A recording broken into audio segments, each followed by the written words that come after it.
बच्चों, मैंने आपको गुलमोहर में पाठ 6 पूरा करवा दिया था। आज हम पाठ 7 शुरू करेंगे। पाठ 7 दो माताएं। तो बच्चों, यह जो कहानी है वह आदिवासी लोगों की कहानी है। एक छोटा सा जो गांव है उसकी एक घटना जो है वह इसमें बताई गई है और इस कहानी की लेखिका का नाम है लीला मजूमदार। तो बच्चों, यह कहानी में आपको यहाँ पर समझा रही हूँ, इसे आप ध्यान से सुनिए।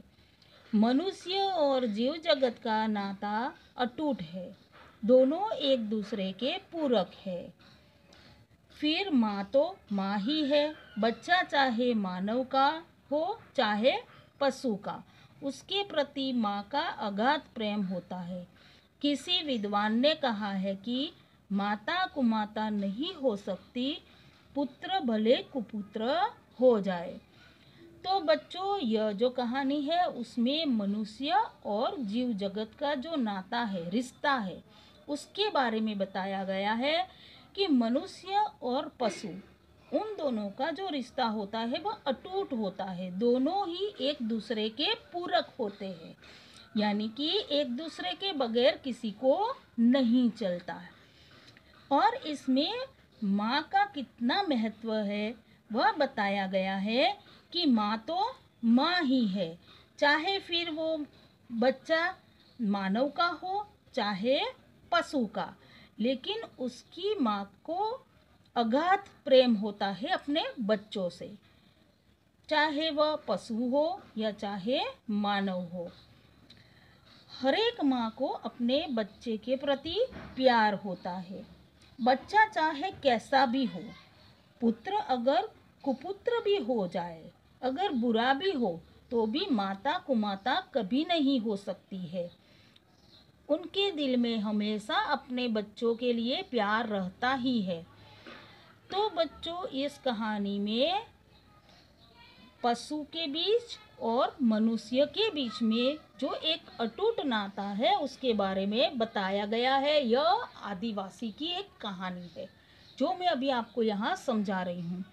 भारत के तथ्य और बेतार विभाग के कर्मचारियों को विभिन्न और विचित्र तरह के अनुभवों से गुजरना पड़ता है। तो बच्चों, भारत जो है, भारत के तथ्य और बेतार विभाग के कर्मचारी, यानी कि जो सत्य घटना पर, जो सत्य यानी फैक्ट के बारे में जो छानबीन करते हैं जो कर्मचारी, उन्हें विभिन्न यानी कि अलग अलग और विचित्र तरह के अनुभवों से गुजरना पड़ता है। उन्हें ऐसे ऐसे अनुभव होते हैं।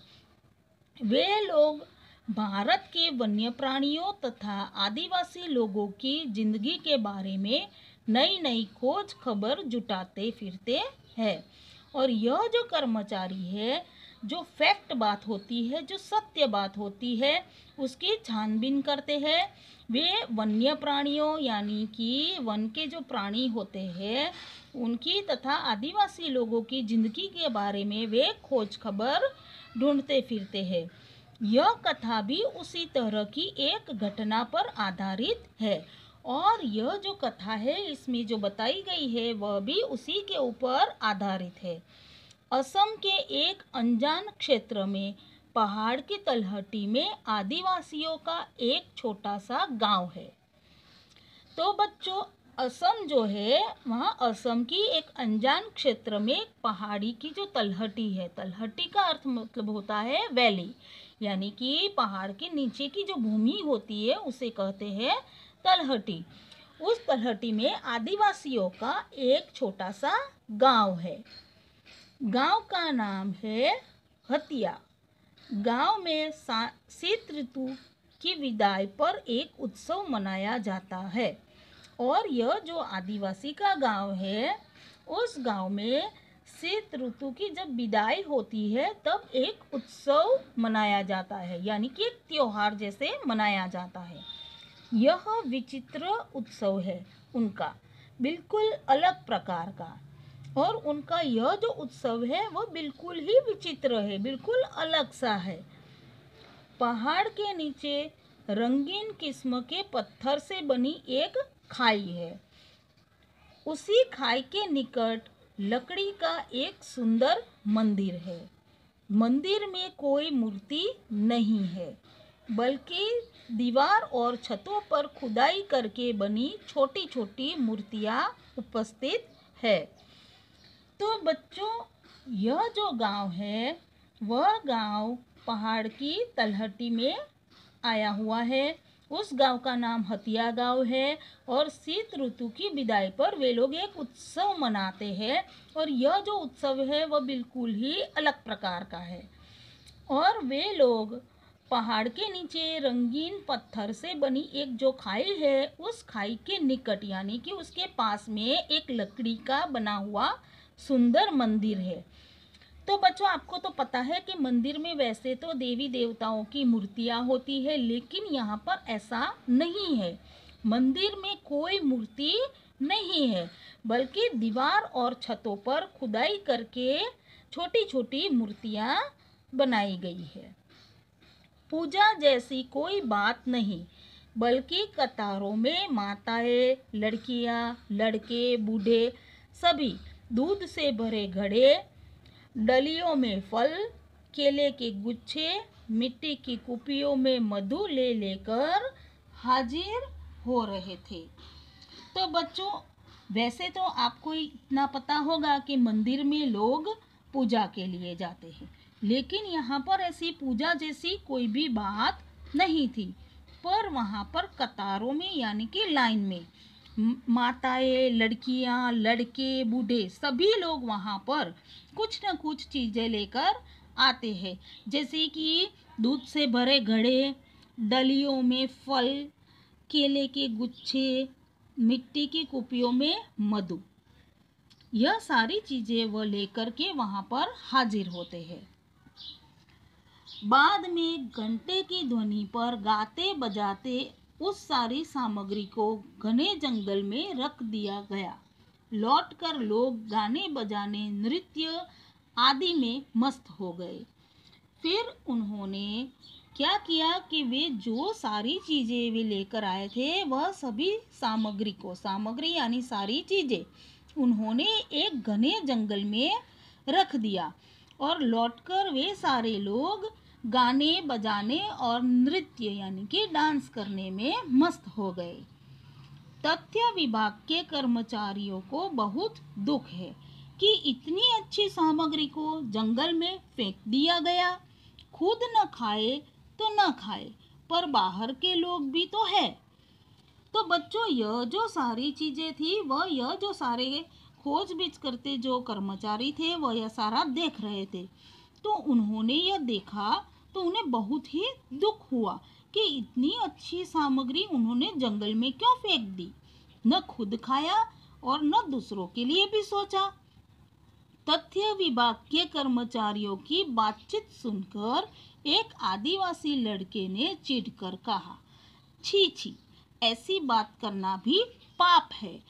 इन सब चीजों को तो हाथियों के लिए दिया गया, वे ही सब खाएंगे। तो बच्चों, जब यह कर्मचारी दुखी होकर ऐसी बातें कर रहे थे, तब उनकी बात सुनकर एक आदिवासी लड़का वहां आया और उसने चीढ़ कर कहा कि आप ऐसी बातें मत करो, ऐसी बात करना भी पाप है, क्योंकि यह जो सारी चीजें हैं यह तो हाथियों के लिए है, उन्हीं के लिए रखी है, वे ही यह सब खाएंगे। अच्छा, तो फिर उन सबको पता कैसे चलेगा यह सब उनके लिए रखा गया है? तो बच्चों, जब यह लड़के ने यह सारी बातें बताई तो उन कर्मचारियों ने पूछा कि तो उनको यह सब कैसे पता चलेगा कि यह सारी चीज़ें उनके लिए रखी गई है? तब उस लड़के ने जवाब दिया, क्यों, घंटों की आवाज़ है ना, गाने बजाने की तेज आवाज़ सुनते ही वे सब पहाड़ की तलहटियों से इधर निकल आएंगे।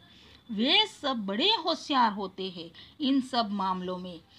तब उस आदिवासी लड़के ने उन कर्मचारियों को कहा कि क्यों नहीं पता चलेगा, उन्हें घंटों की आवाज़ और गाने बजाने की तेज आवाज़ सुनते ही वे सारे जो हाथी है वे सब पहाड़ की तलहटियों से निकल आएंगे और वे सब इन मामलों में बहुत ही होशियार होते हैं।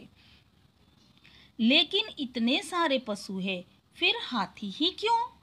फिर उन कर्मचारियों ने इस लड़के से पूछा कि जंगल में तो कितने सारे पशु होते हैं, तो फिर हाथी ही क्यों?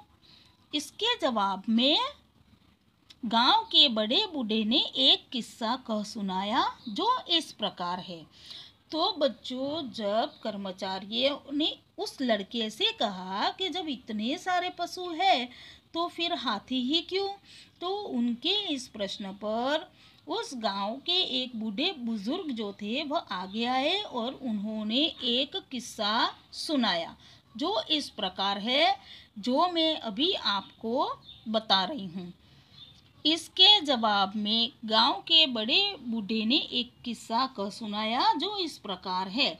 उस समय हाथियों का यहाँ ठिकाना था। मनुष्य और हाथी दोनों मिलजुल कर रहते थे। उसी समय की बात है कि विदेशी सौदागर यहाँ आकर मोहर देकर हाथी खरीद ले जाते थे। तो बच्चों, फिर उस बूढ़े आदमी ने एक किस्सा सुनाया कि उस समय इस जगह पर हाथी का ठिकाना था, यानी कि हाथी तभी यहाँ इसी जगह पर रहते थे और उस समय पर मनुष्य और हाथी दोनों मिलजुल कर रहते थे। और यह उसी समय की बात है तब यहाँ पर विदेशी यानी कि फॉरेन के लोग, सौदागर यानी कि मर्चेंट, व्यापारी लोग जो थे वो क्या करते थे, यहाँ आकर वे लोग मोहर देकर हाथी खरीद ले जाते थे। मोहर का अर्थ होता है कि पहले के समय में जो सोने चांदी के सिक्के होते थे उसे मोहर कहते हैं। तो जो विदेशी सौदागर थे वे क्या करते थे कि वे इन आदिवासियों को यह मोहर देकर उनसे वे हाथी खरीद कर ले जाते थे। गांव की औरतें उन मोहरों को गले में डालकर सजने लगी थी। तब यह जो सारी मोहर आती थी आदिवासियों के पास, तब वे आदिवासी महिला जो थी वह उसे गले में पहनती थी, सजती थी, संवरती थी। हाथी पकड़ने के लिए जमीन में मिट्टी खोदकर गड्ढा बनाया जाता था।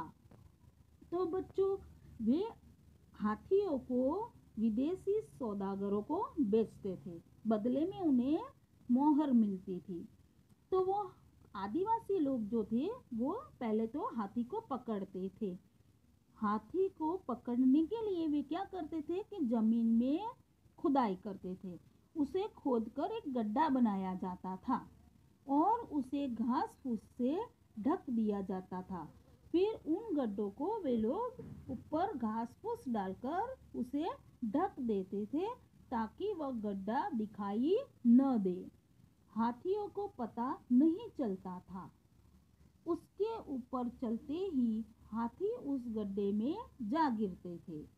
सौदागर लोग आकर उन्हें गड्ढे से निकालकर ले जाते थे और जाते समय गांव के मुखिया को बदले में मोहर दे जाते थे। तो बच्चों, इस तरह से जो विदेशी सौदागर जो थे वे मोहर देकर आदिवासियों से हाथी खरीदते थे। तो हाथी को पकड़ने के लिए वे जमीन में गड्ढा करते थे और उस गड्ढे को वे घास फूस से ढक देते थे ताकि वो गड्ढा हाथी को दिखाई न दे। और जैसे ही वह हाथी वहां से निकलते थे कि उस गड्ढे में वे गिर जाते थे और वहां पर फंस जाते थे।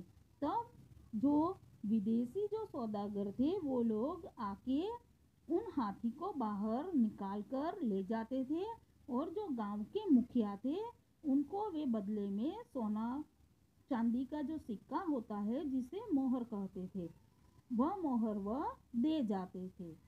तो बच्चों, यह कहानी मैंने आपको यहाँ तक समझाई है जो आपको अभी समझ में आ गई होगी।